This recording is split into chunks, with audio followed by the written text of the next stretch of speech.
Good morning students.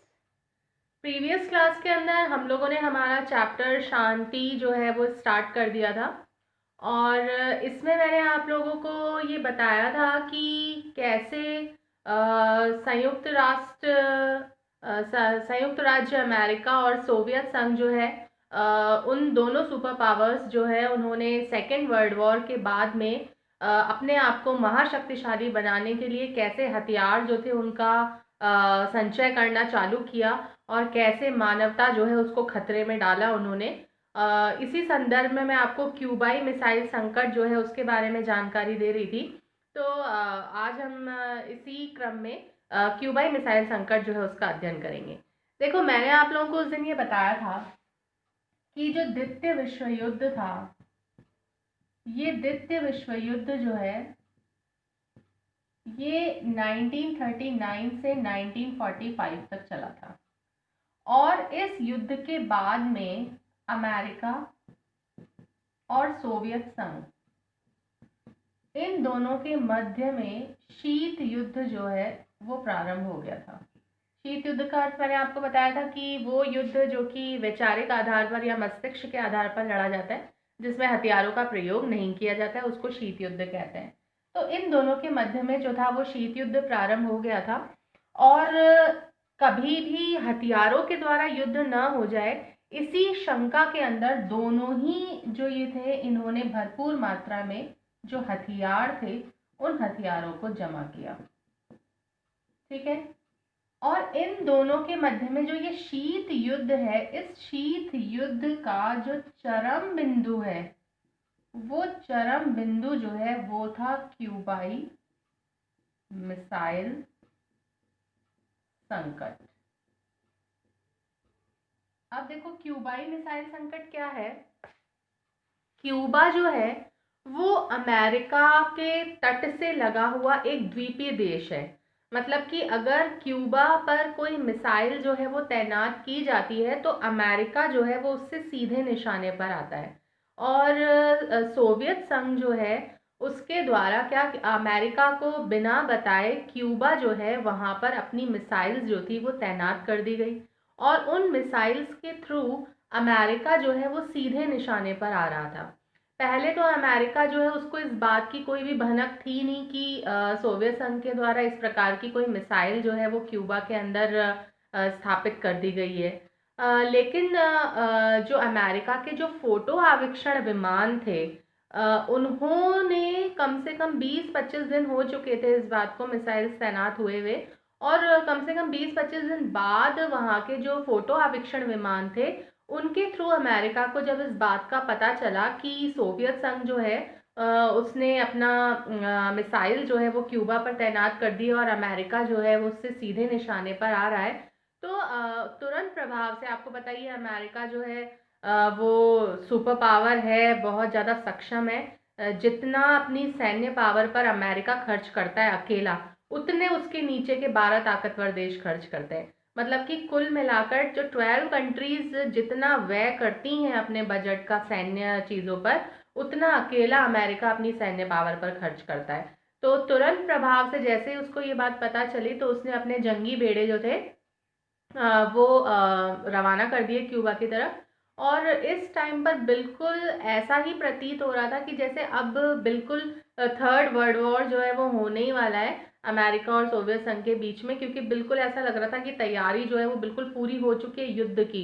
इसीलिए इसको शीत युद्ध का चरम बिंदु कहते हैं। चरम बिंदु मतलब ये शीत युद्ध का लास्ट पॉइंट था, क्योंकि शीत युद्ध के अंदर हथियारों से लड़ाई नहीं होती है बल्कि वैचारिक आधार पर युद्ध होता है। तो शीत युद्ध का बिल्कुल पीक पॉइंट बोलते हैं कि बस अब ऐसा लग रहा था कि ये दोनों महाशक्तियां जो है वो परमाणु हथियारों के द्वारा लड़ेंगी, लेकिन ऐसा हुआ नहीं।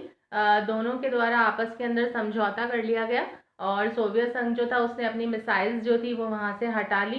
साथ ही साथ अमेरिका के भी जो जंगी बेड़े थे वो दोबारा से उन्होंने वापस भेज दिए। तो कहने का तात्पर्य ये है कि ये जो क्यूबाई मिसाइल संकट है, इसमें आमने सामने का टकराव हुआ और 2 सप्ताह तक ये संकट जो है ये पूरा मानवता पर मंडराता रहा कि अगर वॉर हो जाता, अगर इन दोनों के मध्य में युद्ध हो जाता तो तबाही जो है वो पूरी तरह से होती, मतलब पूरा मानवता जो है वो एक तरीके से बिल्कुल तबाही की कगार पर ही खड़ी थी इस टाइम पर।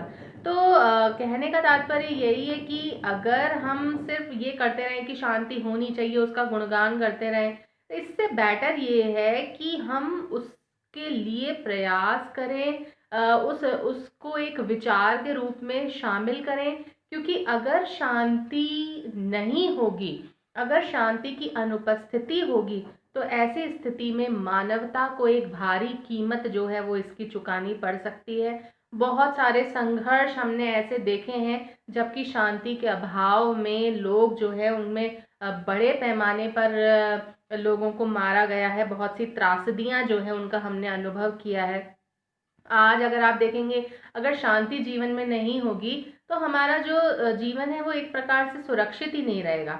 आज आप देखते हैं हर जगह पर आतंकवाद जो है उसका खतरा जो है वो बहुत ज़्यादा बढ़ता जा रहा है। कभी भी आतंकवादी जो है वो किसी भी कार्यवाही को अंजाम दे देते हैं और मानवता को खतरे में डाल देते हैं। तो आज हमारा जीवन जो है वो एक प्रकार से बिल्कुल भी सुरक्षित नहीं है। अगर आप अपन भारत का उदाहरण देखें तो आपने देखा होगा कि भारत और पाकिस्तान का जब विभाजन हुआ, या फिर बांग्लादेश विभाजन जब हुआ, पाकिस्तान से अलग हुआ बांग्लादेश, तो उस समय पर भी जनता जो थी उसको कितनी ज़्यादा त्रासदी जो थी वो झेलनी पड़ी थी। तो कहने का तात्पर्य यही है कि शांति जो है वो एक बहुमूल्य तत्व है, बहुत बहुमूल्य है हमारे जीवन में। और अगर ये नहीं होगी तो हमेशा हमारा जीवन जो है उस पर एक खतरा जो है वो मंडराता रहेगा। तो इस प्रकार से ये शांति जो है उसकी एक भूमिका है। इसके बाद में आता है शांति का अर्थ।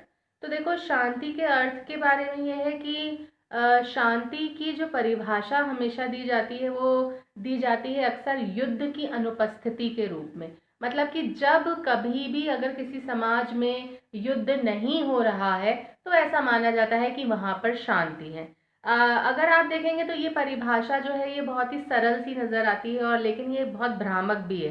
क्यों? क्योंकि सामान्य रूप से हम युद्ध को देशों के बीच हथियारबंद संघर्ष समझते हैं। अब अगर आप देखो, रवांडा है या फिर बोस्निया है, वहाँ पर क्या हुआ था कि एक समुदाय ने दूसरे समुदाय के लोगों की हत्या कर दी थी।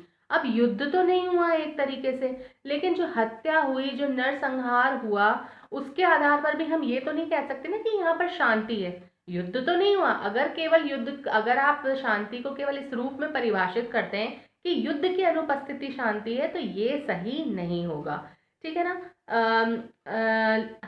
ये एक पहलू है ज़रूर कि हाँ भाई युद्ध नहीं हो रहा है तो वहाँ पर शांति बनी हुई है, लेकिन हमेशा से शांति का हर अभाव, मतलब प्रत्येक युद्ध जो है वो शांति के अभाव की ओर जाता है। लेकिन शांति का हर अभाव युद्ध का रूप ले ये जरूरी नहीं है। मतलब अगर अपन ये कहते हैं कि इस जगह पर शांति नहीं है तो उसका ये मतलब नहीं है कि वहां पर युद्ध ही हुआ है, कोई और रीजन भी हो सकता है शांति भंग का। ठीक है? शांति की परिभाषा के लिए जो दूसरी बात कही गई है वो ये है कि कोई भी युद्ध है या दंगा है या नरसंहार है या कत्ल है या कोई शारीरिक प्रहार है, उससे उस सहित अगर कोई भी हिंसक संघर्ष है और अगर उसका अभाव है, ये सारी चीजें नहीं है, कहीं पर भी दंगा नहीं हो रहा, कहीं पर भी कोई नरसंहार नहीं है, कोई संघर्ष नहीं है, कोई कत्ल नहीं है, तो हम उसको शांति की संज्ञा दे सकते हैं। ठीक है? तो ये वाली जो परिभाषा है ये थोड़ी विस्तृत भी है और उससे बेहतर भी है। लेकिन आपको पता है कि हिंसा जो है वो भी हमारे समाज में रची बसी है। बहुत सी ऐसी संस्थाएं हैं, उनकी ऐसी बहुत सी प्रथाएं हैं जो कि जाति के आधार पर, वर्ग के आधार पर, लिंग के आधार पर काफ़ी अधिक असमानताएं जो हैं उनको बढ़ाती हैं। और कई बार क्या होता है, जाति और लिंग के आधार पर जो ये स्तरीकरण है, ये जो एक एक प्रकार से ऊंच और नीच का जो भेदभाव है, उससे कई बार शोषित वर्ग जो है उनको चुनौती भी मिलती है और उनमें संघर्ष की स्थिति पैदा होती है, हिंसा की भावना पैदा होती है और इसके बहुत सारे नेगेटिव इम्पैक्ट जो है वो भी सामने आते हैं। जैसे कि आप देखते हैं कि जातिवाद या वर्ग भेद या पितृसत्ता, उपनिवेशवाद, नस्लवाद, सांप्रदायिकता, ये सारे हिंसा के ही रूप हैं। ठीक है, तो इस प्रकार से ये आपका टॉपिक जो है वो यहीं एंड होता है। Thank you.